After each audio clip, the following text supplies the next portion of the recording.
कलियों पे मरते हैं, फूलों पे नहीं कलियों पे मरते हैं, खुले तालों की चाबियों पे मरते हैं। और आजकल के लड़कों को ना जाने क्या हो गया है, लड़कियों को छोड़कर भाभी पर मरते हैं। हकीकत है, हकीकत है। अब बताओ लड़का बच्चा तो मदद छोड़, हंसते हुए लड़कों में यही कम होता है, हंसते हुए लड़कों में यही कम होता है। और छोटी उम्र में तजुर्बा, क्योंकि वो फूल क्या जिस फूल में खुशबू न हो, वो फूल क्या जिस फूल में खुशबू न हो, अरे वो लौंडा क्या जिस लौंडे में नेटवर्क न हो।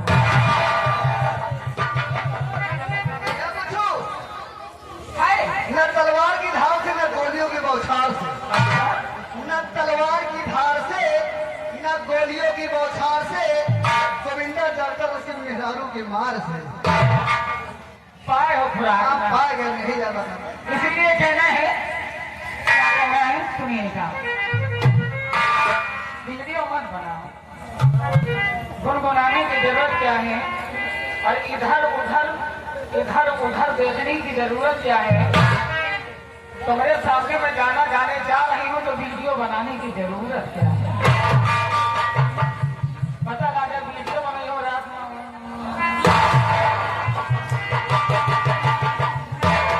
तो इसीलिए कहना है गोविंदा जी, पहले के जमाने में, पहले के जमाने में झुलनी करते हैं, झुलनी है ना। आपके जमाने में न जाने कहाँ का चले यार, तो इसीलिए कहना क्या है, क्या फरमाइए।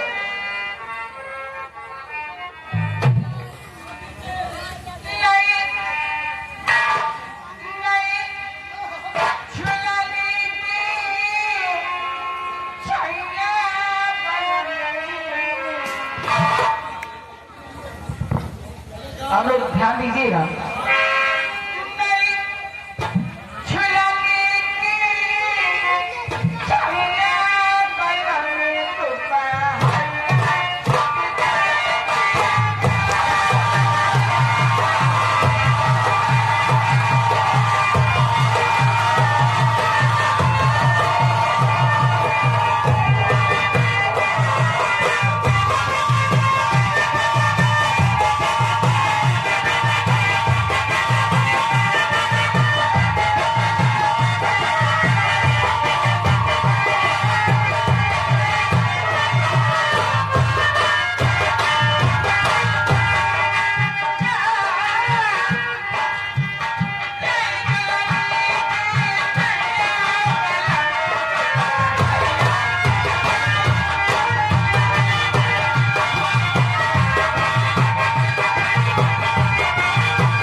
कहता है, हीरोइन कहती है 4 महीना गर्मी की दिनवा और गर्मी में चुएला पसीनवा, तो हीरो क्या कहता है, ओए तुम भी सुनो, हीरो हीरो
शिव बहादुर